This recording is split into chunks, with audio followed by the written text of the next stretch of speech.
It's sort of a unique moment in time where everyone's in crisis all of a sudden. But the good news is that there's a lot of simple steps that you all can follow to help you communicate better. And I'm going to talk about sort of things to triage while you're figuring it out, as well as planning ahead and sort of making the plan based on what you're experiencing now, because it's a really good case study for how things are coming together. All right, so a little bit about ECPR, Elizabeth Christian Public Relations. We've been around for 25 years this year. Having a hell of a year.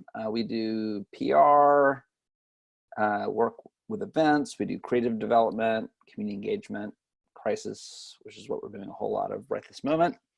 Some stuff at City Hall and the state capitol, social media management and planning, and just message development, media training. Some of those, a lot of those are actually we're talking about today. So my goal really today is to give you all some real practical tips. I'm happy to make this available, this presentation available to attendees through the chamber, as well as that we have a quick little one sheet that's just sort of a reference you can keep on your physical or digital desktop through this time as you get inquiries from the media, as you're trying to communicate with employees, customers, that sort of thing. It's a quick reference just to kind of check yourself as we're all dispersed, and I'm happy to make that available as well. So we work with a bunch of different clients across the state. These are some of our current and recent clients that we're working with, and certainly crisis has come into play for each and every one of these clients. So we've got a broad scope of experience, and we're really learning real time from all these different clients, and it's a really interesting place to be to kind of get the news on the ground and see how they're all reacting and advising them in real time. So I'm giving you really the latest as of today about what we're learning on best practices for communicating right now. This is something my partner Rachel said that like on day one when coronavirus came to Austin, and I thought it was such a powerful concept. It really speaks to what happens if you don't get ahead of the message and show leadership in your communication, or if you do. Optimism, positivity, a plan can be very contagious, as well as uncertainty. And so we're going to really address how to get control of your message and to impart confidence at a time when people are afraid. So how do you define a crisis? There's three basic categories we talk about. One is self-inflicted. So like you're Chase Bank, and you try to make a clever tweet happen, and then you get checked by Senator Warren. And so, you can misspeak, you can do social media posts, you can inadvertently kind of step in it with your policies or procedures or services, or in current times, your lack of preparation or compliance, and then you get called on the carpet for it. So that can bring you into crisis. You can also have an accusation or incident, so say like a lawsuit, or a customer is making a serious complaint that can drag you into the spotlight in an unwanted sort of way.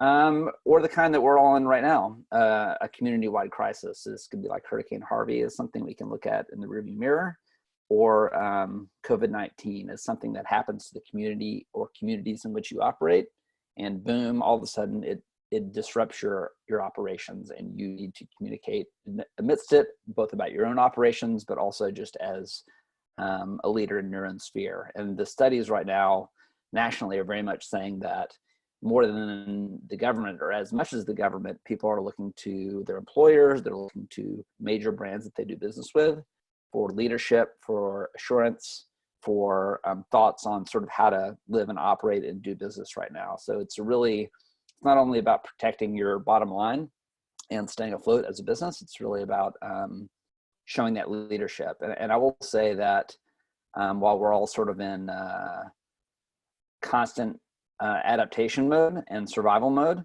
a crisis is actually a really great time to prove your worth to your community and to your customers. If you can perform well and show your humanity and show the character of what you and your mission are all about, people will remember.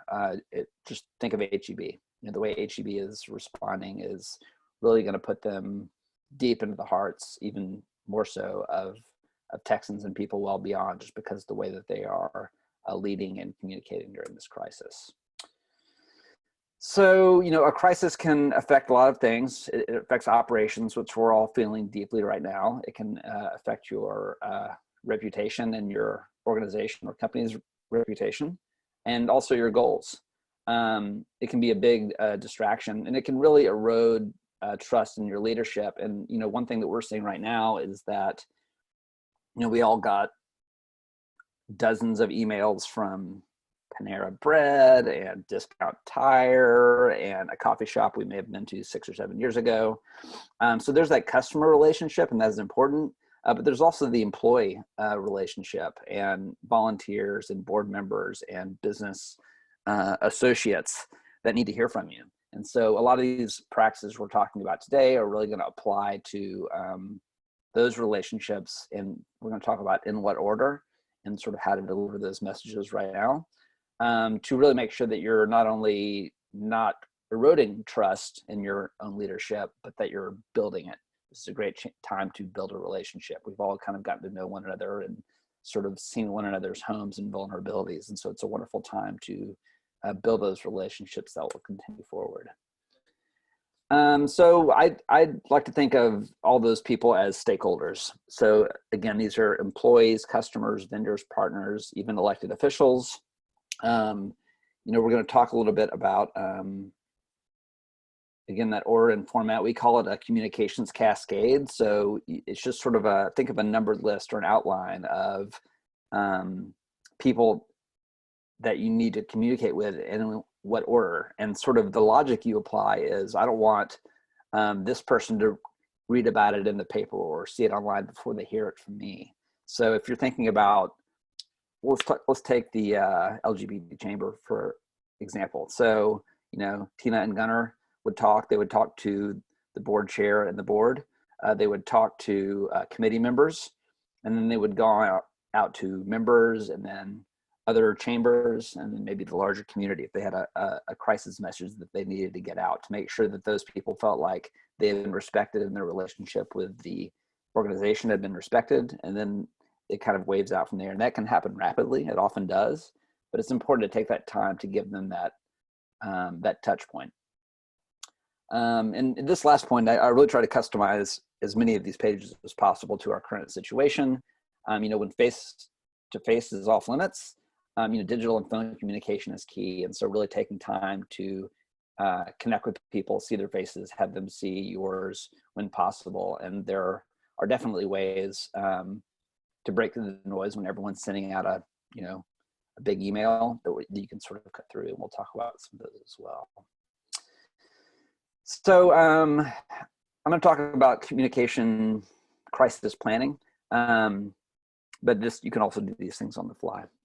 So, the checklist that you really need is you need some sort of war room. Right now, that's not going to be a physical place. It's going to be a secure Google Hangout or Zoom or FaceTime or a conference line that you can rely on being held and secure and known for everyone. So they're not trying to download software or figure out how that works. They didn't know where to go. There needs to be a logistics point of contact. So someone on your team that can pull the right people in, make sure all the materials are distributed. If you're going to be doing this offsite, and some people are doing real world essential operations outside of the home, do you have internet? Do you have parking if media is going to be there? That is sort of happening, not shoulder to shoulder as you see in this picture, but people are still doing out in the world video. And is there some sort of staging area? Are people 6 feet apart, but in a semicircle around a podium? Or like there was a press conference with Governor Abbott earlier, and it was staged in sort of a warehouse facility for personal protective equipment. So, and they actually were displaying proper techniques, although they weren't wearing masks. I'll mark some points against them on that one. From the media relations standpoint, you need to have authorized spokespeople who is allowed to speak to the media. And other people need to know not only who those people are, but that they cannot speak to the media. And that means on social media, via email, on phone calls. Very important that you know who can be tapped and who should not be speaking sort of out of turn. Is there an approval process? And I think especially right now, as people may be distracted or taking care of family, or maybe even getting sick themselves, when is it, under what scenario is it okay for that approval person to be circumvented, maybe to a board chair or a COO, something of that nature? And I think that would also say this is true with your partners. If you need to make an announcement or communication that lists your customer base or clients or partners or members, who's the second point of contact if they're not available to approve the message? And of course, what are your distribution channels? Email lists, media, social media. We talked about the communication cascade. Again, this is just in order of sort of priority and a sequence that you'll carry out. And because crisis type news spreads quickly, you want to move through that as quickly as possible. And I would say if you can't get someone on the phone that you need to, that you normally would have, leave a voicemail, send them a text message, just give them some indication that you have shown some deference and had some thought to their relationship to the organization. And then you move to external audiences after that internal sort of sweep. And you can also divide and conquer those internal and external, just making sure you're doing it in the right order. So in the first hour of any crisis, and right now we're kind of experiencing crises within a crisis, every half day is a little bit different, but you have something, say it's a shortage of equipment, or all of a sudden you need to change your operations because of a new statewide order or national order. This is going to be kind of initiation of a new set of events here. So in the first hour of this change that's happening, the most important thing is get all the facts, sort of circle the wagons of this group together that can be in charge of communicating and bringing all the operations factors at play and making approvals. So you're not slowing down. If the media is inquiring, what you really want to do is take that call always, and I'll repeat that over and over again. Take the call, ask what their deadline is, what the format, what type of interview it is, and what sort of story they're looking for in their contact information, and say, I'll get back to you. Now, if you have a communications person or a PR firm, hand it to them. They'll actually call them back. You don't need to go through all that with the person that's calling. But if it's something that is going to affect a large group of the public, say you had a large event or something of that nature, or you're central to the sort of business of the day, then I think it's appropriate to touch base with the media and say, or maybe the news is sort of already breaking. Get in touch with them and say, we're getting all the facts straight. I'll call you back within the hour. And this, what you really are trying to do is establish yourself as the most trustworthy primary point of contact, because the media have to get it from somewhere. And if they don't get it from you, they're going to go find someone who will tell them something so they can move on. Especially right now, a lot of reporters are furloughed, and they're really just scrambling to get the story out. So make sure that you are you're in touch with them, even if you can't share information at that moment. And then, if you have these key audiences already identified in your plan, notify them, such as boards, committees, key business partnerships, and let them know something's going on. Stay tuned. You're going to hear it right from us. You don't want misinformation and panic to kind of spread like wildfire. So let them hear from you within that first hour of something changing.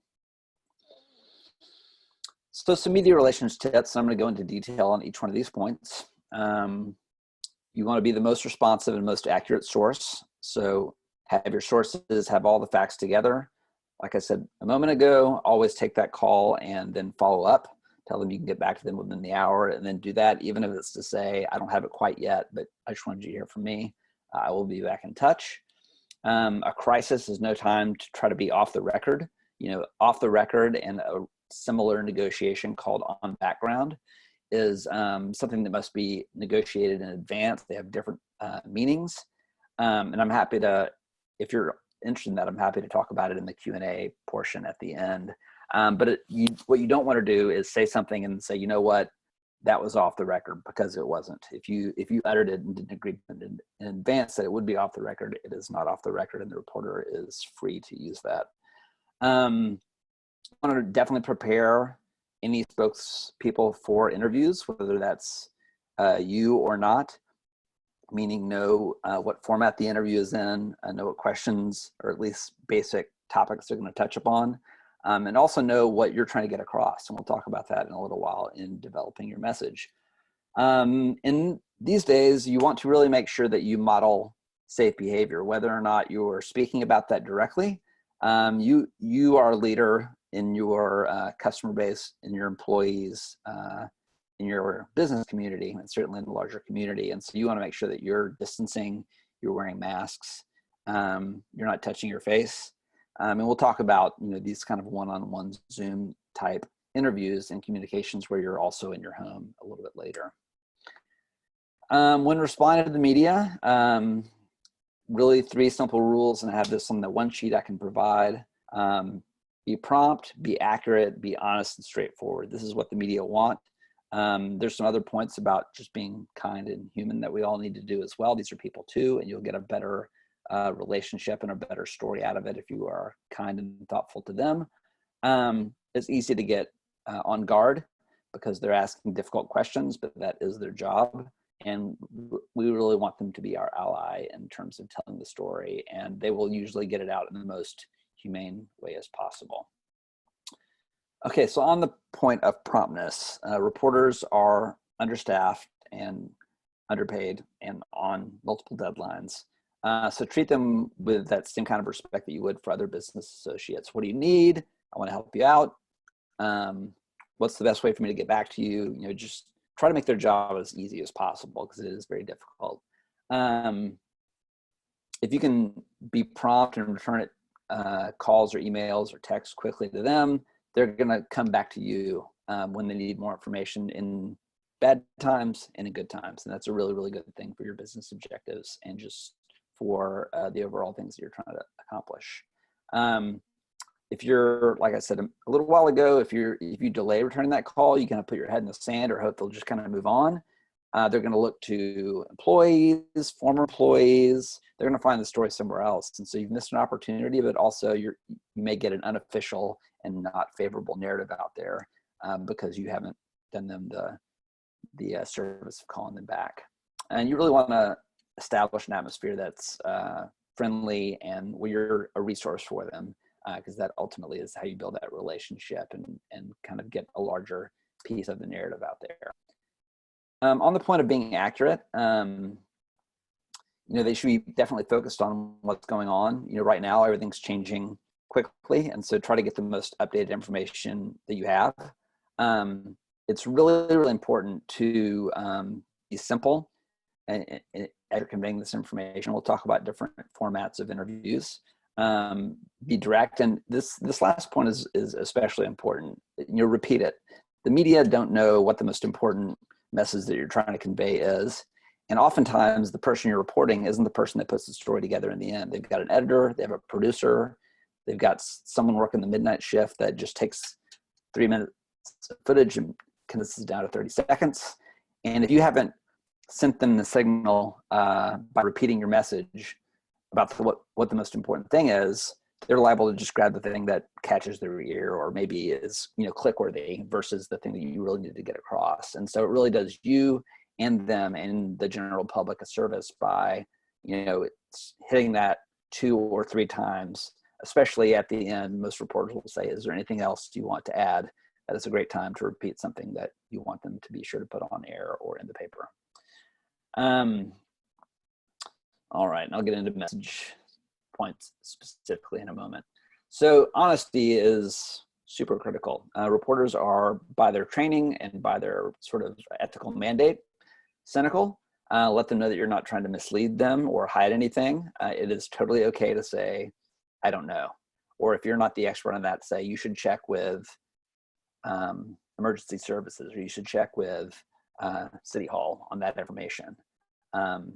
You don't need to know everything, but you need to be honest and try not to represent that you're hiding anything or hide anything. You also want to try to not say no comment, because that sounds like you're hiding something. Again, this sort of goes to uphold your relationship and become a reliable source for the media. And definitely they're going to give you the benefit of the doubt if you've been forthcoming and helpful to them. They're going to do all they can to try to do some kindnesses in the story and give you a chance to come back around and sort of tell a resolution of a difficult moment later. And if you think about it, there's been a lot of stories. One that I always like to go back to is Petticoat Fair, the lingerie store that had the discrimination story about infinity ago. I don't know. I don't know if that was 6 months ago or 5 years. But anyway, they had a discriminatory practice, and they had a complete social media and media meltdown. Well, they completely repented and fell at the feet of the customer, and they really tried to host a genuine conversation on what they could do to make it right. And as a result, the relative coverage and discussion that lasted longer was really about their make good efforts and their goodwill after that, and sort of their change of heart or the realization. I think it was there's a lot there to study. There was a big Chronicle cover story on that, but the point is that the public and the media love a comeback, and so just because you're having a crisis doesn't mean that's the end. You can come back and sort of have a change of heart, change of policy, sort it out, come back, and actually get a whole lot of points in the public's heart. All right, so preparing for an interview, some key questions that you need to ask. What type of interview is it? Is it TV, radio, internet, a written story for print or online? Is it live if it's broadcast, or is it recorded? You need to, again, have some messages down. You won't always be able to refer to those in print. Just the act of writing them down will help you remember them. And appearance counts, and especially right now. We'll talk about that here in a moment. So again, asking if it's live. A lot of what we're seeing day to day is that because of just the limitations of technology and everyone being at home, people are still very much doing broadcast interviews, but it's really difficult to pull off live. And so they're doing a lot more taped right now via Skype or FaceTime or Zoom. But some are still live. So knowing if it's live will let you know, do I have a do-over if my kid busts in or my dog jumps on the keyboard or whatever it is? Do I have a make good, or do I need to kind of take extra precautions? Are you the focus of the interview? Is it going to be part of a larger story? Is it for radio, for print, online? All those kind of questions are really important to know before you go figure out who's going to do it and how you're going to put that together. So a lot of the photo examples I have here are more traditional in studio, and believe it or not, some in studio things are still happening, and they'll have just like one or two people there. A lot more are happening that are happening out in the field, or happening with like a 6-foot boom mic. So those still are taking place, but we've sort of normalized at this point people doing, interviews and broadcasts from their dining room. So that's less and less of a concern. Try to relax and be natural as you would in a conversation. It's okay to talk with your hands if you normally do that. You want, in this case, you'll be on, some sort of video conference for the short term. When this is passed, you'll be talking more directly to the person. But one trick is, know where your camera is on your device or computer. On a iMac, for example, it's like right above the middle of the screen at the top. So rather than looking at their face on the screen, try to look at the top of the screen so it looks like you're making eye contact and not looking at stuff on your computer. In the studio setting, don't be distracted by everything else that's going on. In a home setting, trying to be distracted by, alerts that are coming up at your computer, people that are texting you. Try to clear your screen, minimize all those windows, put away your phone so you can really be engaged as possible. And I think it's also a good idea. I'm mercifully not showing my face right now, but there's you can turn your camera on in advance. You can use FaceTime as a test, and there's also a Mac program called Photo Booth, where you can sort of see what you look like. And frame the shot. I think we'll talk about it in this next one. Nope, that was here. So see what's in the shot. You know, is your unmade bed in the background? Is your face lit with some sort of natural light or lamp or something of that nature? And I think I've got a point on this in a little bit, so I'm going to hold this last point about sort of like staging your room. So on live TV, definitely be sure to prepare. You don't get a second chance. You can't do do-overs. You know, one thing that reporters will ask is, you know, they'll ask sort of a negative or controversial question because that makes for good news, and their job is to find out the truth and not just have it be all fluffy. But what you want to remember in those instances is to not answer with a negative question, because then with a negative answer rather, because you are not, they're going to take out what the reporter says ultimately and use it as a little soundbite to get people to tune in or click or whatever that is. And so if they say, is it true that you don't have enough personal protective equipment to cover your staff at this time, you don't want to say, oh, we don't have enough equipment to cover our staff. You want to say is we have plans in place and we are doing everything we can to pool our resources, to partner with other organizations, to get as much as we can stockpiled and ready. You know, you want to try to answer in a positive tone while still being honest, rather than giving them a negative soundbite that will work against you. This bottom point I think is really, really important, and it goes true for a whole lot of communications online and interviews, is what you do is not self-evident.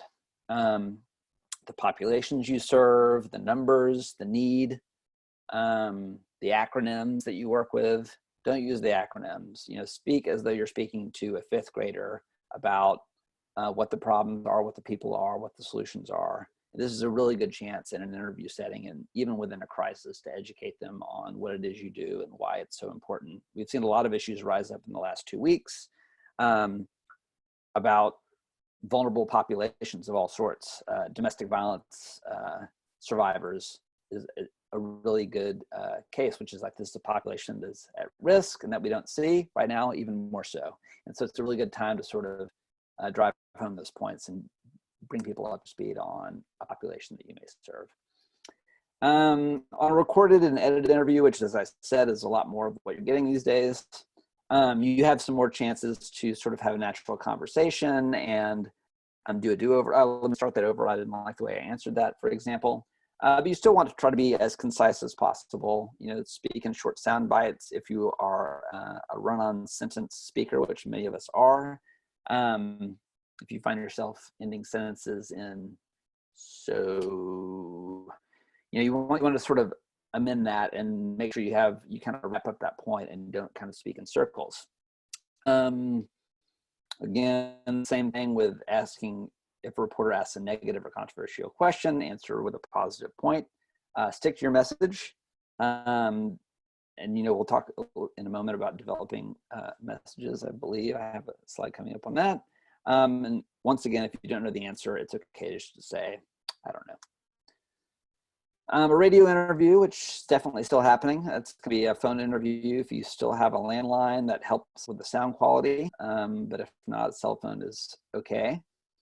It's really just kind of a person-to-person conversation. It is because they can't read your expression or your body language. It's all going to be on enunciating your voice and really making some imagery. So imagine that you are someone stuck at home and you can't get access to groceries.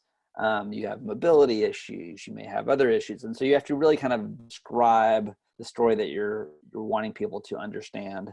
And, you know, radio interviews are also helpful because you can have notes without looking distracted. You can sort of look down at your message points and make sure you nail those. Print and online. So some of these are going to apply for non-pandemic circumstances, but I think a lot of them are still happening on Zoom where people can sort of see your surroundings. So these are going to take a lot of time. You're probably one of multiple sources or interviewees in the story. Again, keep in mind you're always on the record. off the record and on background. So quickly define that. Off the record is when you agree in advance, can I go off the record right now? And the reporter will have to say, yes, you're off the record. If they're recording, they will often stop the recording. Then you can tell them something that you want them to know, but you don't want them to quote you on. On background, can be done more in the flow of conversation. You're going to say, I'm going to give you something on background, but I'm not to be quoted. And it's really something you need them to know, but you don't want to be quoted as having said it. So similar, but a little bit different in how they're understood and how they practically work with a reporter. Again, don't say anything you wouldn't want to see in the story, because you can't ask them to just take it out because you don't like it later.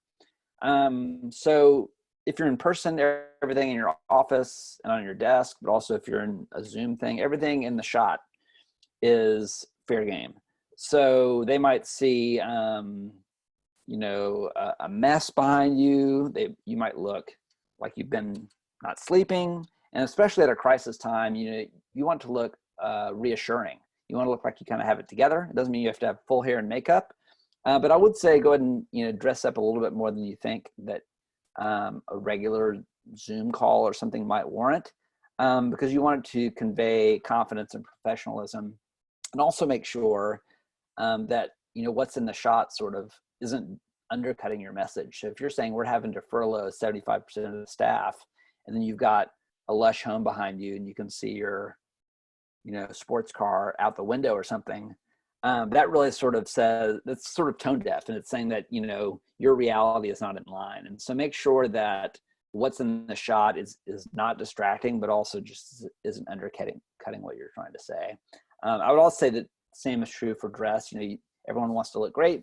You don't want to look too fabulous. For example, if you're delivering a difficult message, or if you're talking about people, essential workers being in the field, you don't want to have on a suit and tie, have your hair perfectly done. You want to look more like you're ready to go out in the field too, for example. All right, so on developing your message, so have no more than 4 or 5 talking points or kind of thinking points, because most of us can't remember any more than those. Really determine what your main point is, what your home, we call it the home base, which as I understand it is a sports term.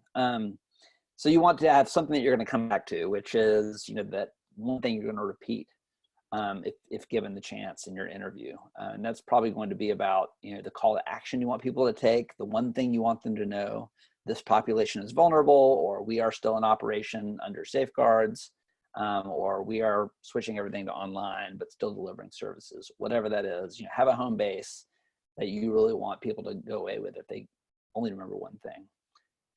Stay brief, and, you know, really read the room. And so unlike in a regular interview setting where you can sort of see what the actual vibe is by just reading people's faces and body language, you know, don't be overly optimistic. Don't be overly salesy right now, because people are thinking life and death. They're thinking survival of their business. They're thinking about income and groceries and all the things that we're all trying to manage.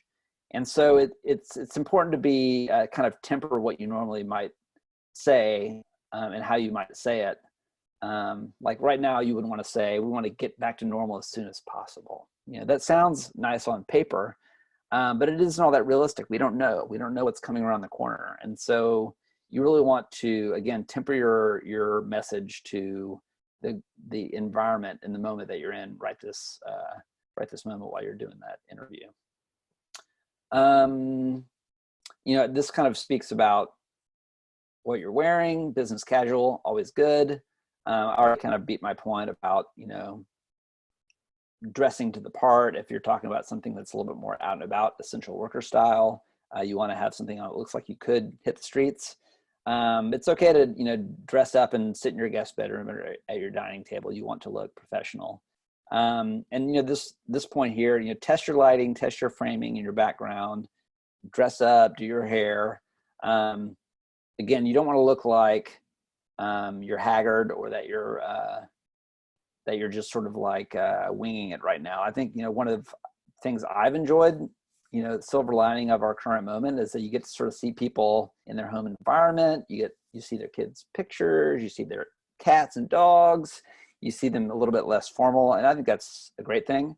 But when you're in an interview, you know, you don't want to be sitting there in a free running t-shirt and, you know, talking about some sort of serious business issue. Go ahead and get dressed up and look like you're a professional they can believe in. People, just like entertainment, they want to suspend disbelief and sort of escape into what it is you're talking about in the news as well. All right, so this is one of my favorite examples that probably some of you have seen, but it really demonstrates a lot of the points that we've been talking about so far. So I'm going to try to get this to go. Hopefully the sound cooperates.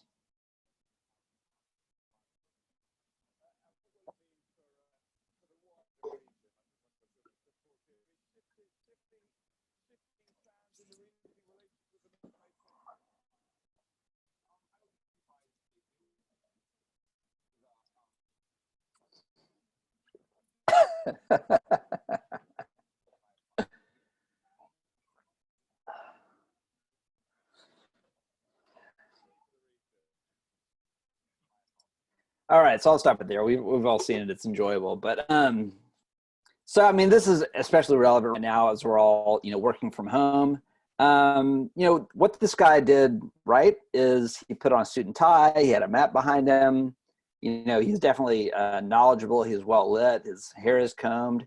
What he didn't do right is lock the door and probably talk to his partner about what he is doing.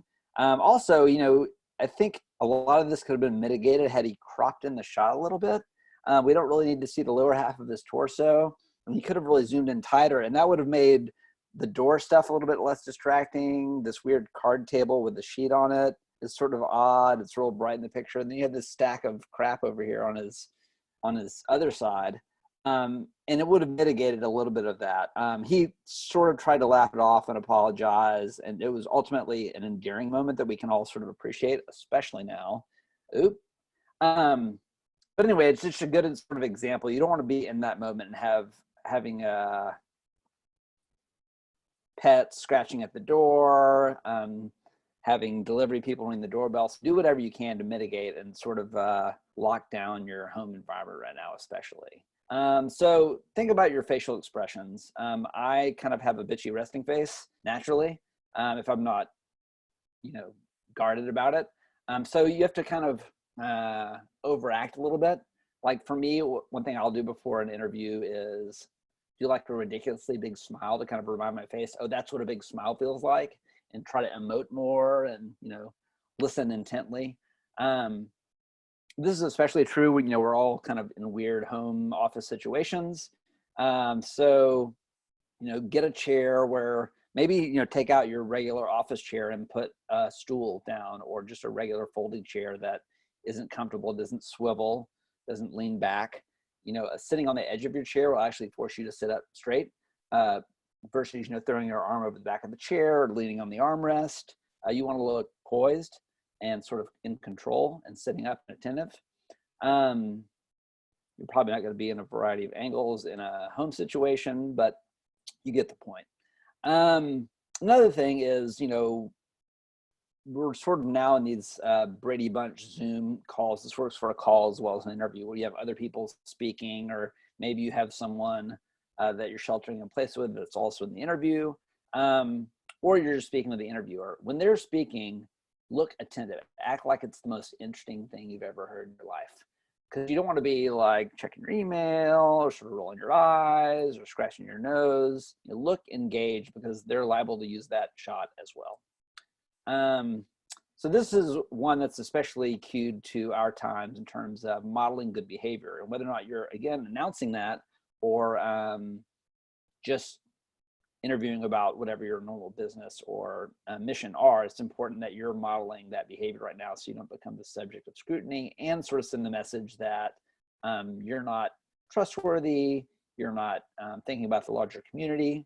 Let's see if I can get this to go.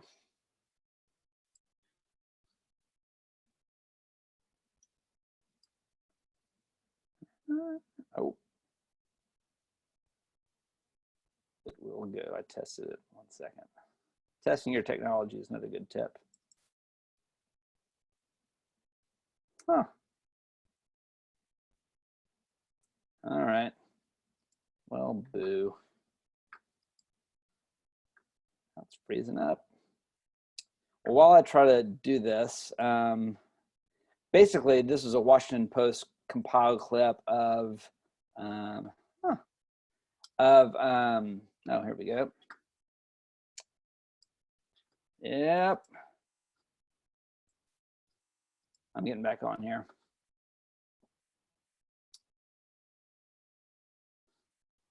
Oh, no.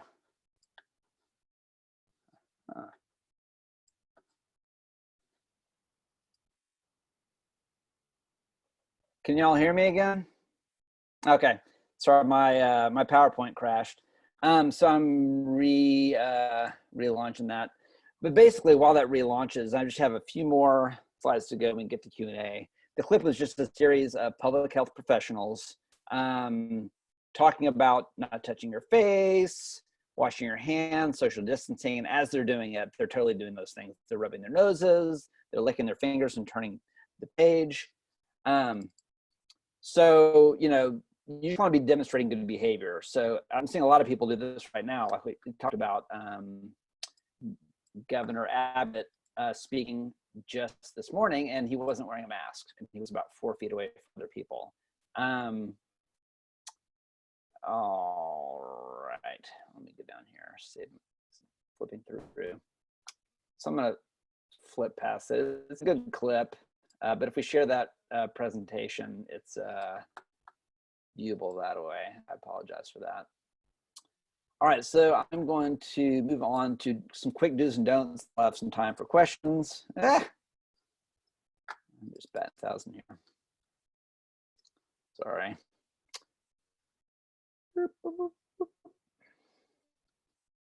Nope. Okay. From current slide. All right, do's and don'ts. Once again, to wrap up, do alert your team, let them know what the problem is, let them know what the facts are, get their input and buy-in as quickly as possible so you don't lose half a day trying to just get it together. Be polite, be kind. You know, everyone right now is stressed. They're also doing the same things you're doing with trying to manage home responsibilities, aging parents, work. So take a minute. This is true any day, but especially right now, take a minute and say, how are you holding up? Is there anything you need? Yeah, I'm doing all right. I'm kind of didn't get much sleep last night. Be human, show yourself as being not on the defense, and that will help immensely. Be helpful. They're just trying to kind of move through these reporters and get the answers. So put them in touch with who they need to be in touch with as quickly as possible. Take down their information, get all the details about kind of media, deadline, what they're looking to find out, and pass along as quickly as possible to save the reporter's time and get you moving down the road. And then ask some questions about, you know, potential situations ahead of time. It's really good to have a plan in place for, you know, what happens when this story comes out. Don't say no comment. You could say you don't know, or that you're not the appropriate spokesperson, or you can't share that at this time, but no comment just sounds like you're shutting them down, which you are. Don't assume it's off the record. Don't act as if you're hiding anything. You know, having some media training can really help with your sort of mannerisms and your word choices. There's always a pivot that you can do on and sort of test yourself on some difficult questions that you're worried about coming up. And so having whether you have a professional helping you with that or not, just having some pivots memorized will help. Don't ask the reporter additional questions. You don't want to like open up a whole other conversation. You can do personal stuff. Get what takeout have you been getting? You know, what's your favorite video conferencing app? That stuff's fine. Don't ask them additional questions about the topic that you're discussing. This just invites more scrutiny, especially during a crisis. So, you know, these are really the big 3 tenets of how we, as a firm, approach a crisis. We identify the problem. So like in our statement, for example, we'll say, this is what happened, and this is what was done.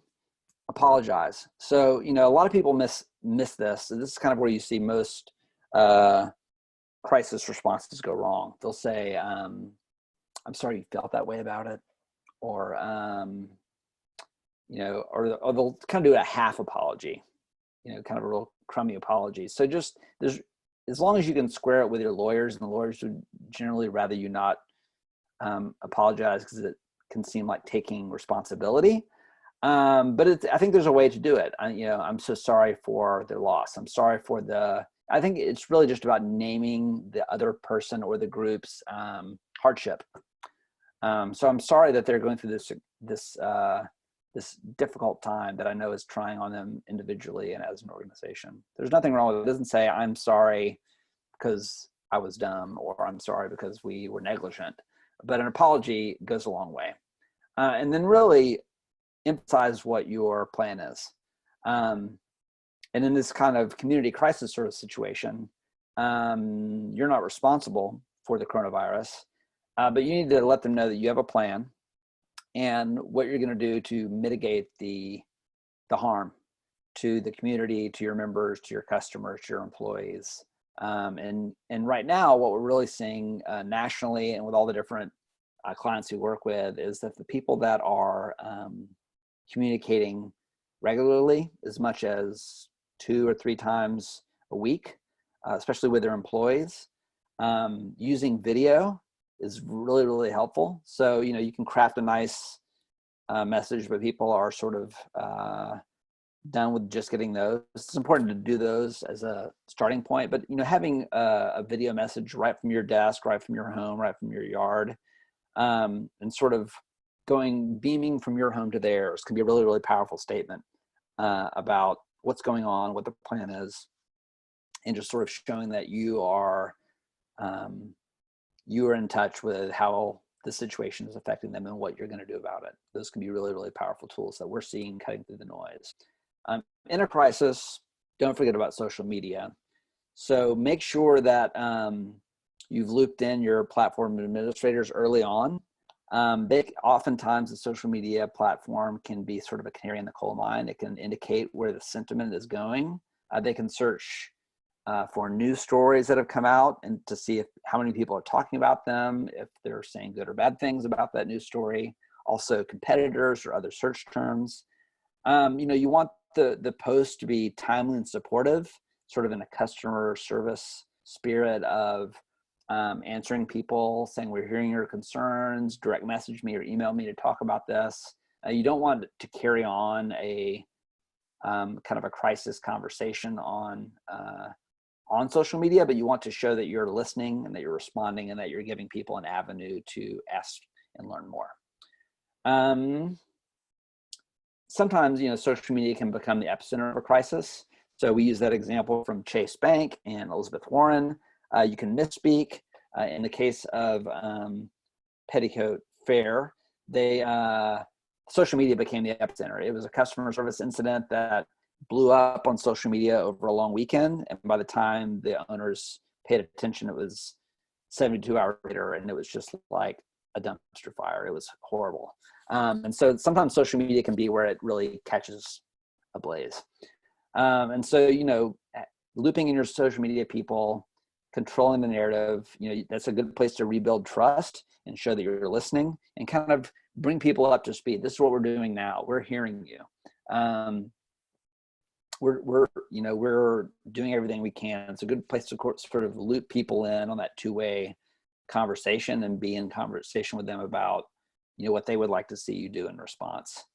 You can also use social media to drive external action. So to really kind of remind people what else they can be doing. One thing, we're doing on social media, and I'm seeing a lot of people do this, is kind of speaking outside of their normal topics and really just lifting up other voices right now. Oh, here's a good example of another company that's using their resources to do something positive. Or here's a moment of hope. Or here's a little positive story that we didn't have anything to do with, but we just thought was uplifting. So I think it's really important to kind of model optimism and resourcefulness and partnership right now. And so I would encourage you, we're hearing from a lot of companies that aren't right in the middle of this crisis, like in healthcare, for example. So people that are a little further away, operationally speaking, they feel like, is this my time? Should I just sit back and not try to photobomb this moment. And we really say, be a positive voice, be out there and participate, lift up other voices, look at the resources you have. Do you have content? Do you have stories? Do you have materials that could be of use to someone? Try to apply those right now to show that you're part of the solution. People will remember. They won't remember exactly what you did probably, but they will definitely remember that you showed up and that you participated in some meaningful way.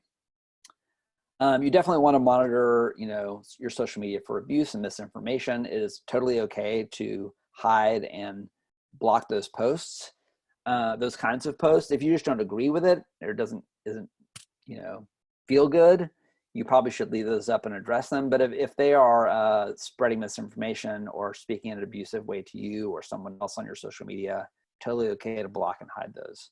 But you definitely want to be aware. You can also see when reporters are following your accounts, and lo and behold, they'll probably show up inquiring with you soon enough after that. So it's a good way to kind of predict that. And social media, as always, but especially during a crisis, is a great way to turn people that are sort of casually involved. Maybe they came to Rubberneck. They just came because it's going to be a hot mess and they want to see it all sort of implode. But while they're there, they learned a little about what you're doing, how you handled it, and they think, oh, you know what, I'm actually stick around and learn some more, and in good times participate in what they're doing. And you'd be surprised how often that happens. And with that, I think we have about 6 or 7 minutes left for questions. So I'll turn it back over to Gunnar or Tina. Do you guys want to read off questions, or how do you want to handle those? Yeah, if anybody's got any questions, feel free to use the Q&A chat window that's in that bottom Slack in your Zoom. Tina, did you have anything? Yeah, I was hoping to put, we have a reporter, an ex-reporter on the line. Jeff Stensland was with Time Warner, that then was Spectrum, that then was whoever else. I want to see if I could put Jeff on the spot to see if there was anything else from a reporter's point of view that our listeners could maybe consider when either speaking to a reporter before a story or during the story. Yeah, Tina, can you hear me, by the way? Yes. Oh, good. Okay, sorry, they're weed whacking out here, which is fun. And it's funny because I'm actually now in a PR mindset now, because I also, in addition to doing production, I do, for my own business, I handle crisis communications for a major hospital group here in Phoenix. So we've been very much on this side of what David's been talking about. As a reporter, I think, and this is what I've been using in my mindset as I talk to reporters now, they're trying to figure out in crises like what many companies are going through right now, they're trying to figure out that human element, being able to find a way to relate the story to a person at home. And so in addition to the facts, and I've worked with a lot of Elizabeth Christian's team members over the years, sometimes in scary moments and frustrating moments, but the one thing that they've always been able to help me find, especially like Leah and just a lot of the other members of the team, is I've worked with Leah a lot, was most helpful was when we were able to kind of take kind of a broader view of how does this little how does this one event or perhaps this crisis, how does this work as a building block for the organization's overall growth, and how is it using that as the pivot? Like David talked about, a lot of reporters, especially now, people want to see how they want stories where they're showing how to make a difference or how an organization is making a difference. And that's kind of something, if you can literally hand it to them on a platter, because they're so overworked, because stations are going to start seeing, you're going to start seeing furloughs at all the news outlets in town in the next couple of months, or probably the majority of the news outlets in town, just based on what I went through 12 years ago with the last economic recession. They're going to have very little time and very few resources to be able to kind of get to the bottom of something. So always try to figure out a way if maybe you can help them go from lily pad to lily pad within your own crisis. And like you mentioned, you're going to be one part of the story. You might be able to help them craft that second angle or that second part to help bolster the positive message that you have. Does that kind of make sense? Yeah, that's a great point. Yeah, like saying because you will know intuitively who's going to be a favorable other voice, kind of throw it to them. And totally, it's a great point about, lay it at their feet. So, package up all the images with the captions, put it on a Dropbox, send it to them, just because at the end of the day, they've got a multitude of stories they can cover. And if you just make it really, really easy for them to get on with their laundry or the next story or whatever it is, they're more likely to just cover yours. And so, yeah, just do as much of their job for them as you can, so that they can just go in and knock it out. That's a wonderful point.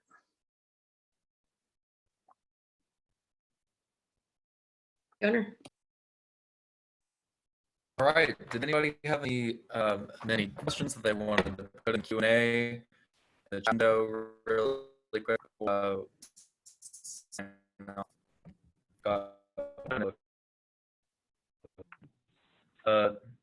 our board member, Nico Ramsey, what are some of the best tips/words to not look political, quote unquote, if there is direction from the federal government that impacts your business without warning and you did not have a plan? For example, if you're a financial institution and an elected official mentions that financial institutions will start offering small business relief loans, how do you tell your customers that's not entirely true without looking like you're going against the elected official? Yeah, that's a tough one. I think, what I would try to do is zoom up, lift up to 30,000 feet and say, with all due respect, this information, I think it goes to that point of not naming a negative, like answering in a positive voice, trying to loop them back into the answer and say, well, we've heard this information, but really the reality is, or what we're capable of doing, and just try to state it in a positive way. It doesn't mean you have to completely spin and fluff it up, but I think by not looping them back in, it puts you not in opposition to them, but just says, this is the ground we're holding and this is the information that we're sharing. And that's the kind of thing where if this were not a broadcast interview or it was a taped interview, you could stop and say, well, on background, that's not actually accurate. Or let me go off the record and tell you why this isn't the case or why they might be misinformed. But then when you're being properly quoted, I think it's really a best practice just try to stay in a positive place and say, I've heard this information, or there's a lot of information swirling around out there, but the facts are A, B, and C. It can help you not again get in tit for tat with some sort of elected official, because you don't want to be seen as sort of stooping to that level, even if they've name checked you. I think not perpetuating it by name checking them back is a good practice. Awesome. And then I think we've got one more question here as we head into the 1 p.m. mark, from Mary Alice, another former reporter here. Any suggestions for when you get a hostile reporter? And I'm actually personally curious on this one too, because I've dealt with this throughout college. Sure.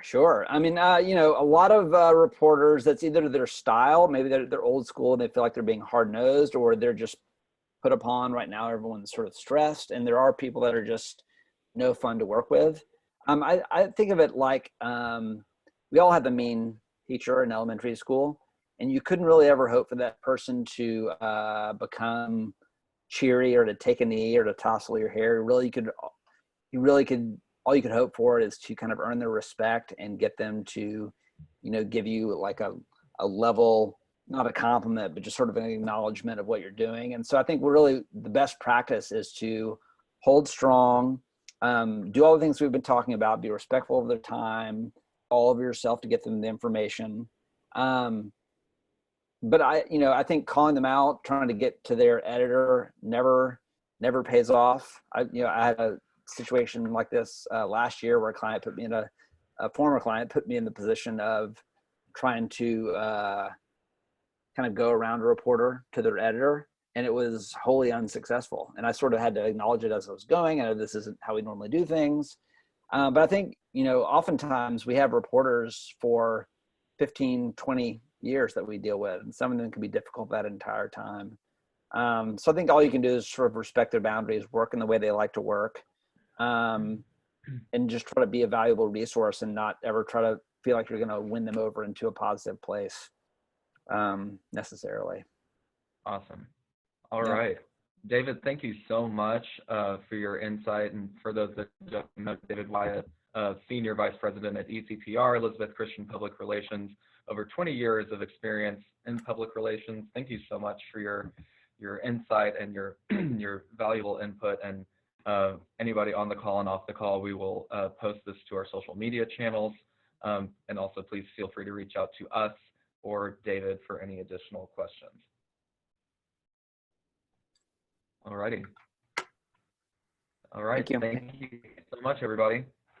And we'll see you. Everyone, join the chamber. Thanks, David. Thanks. Bye.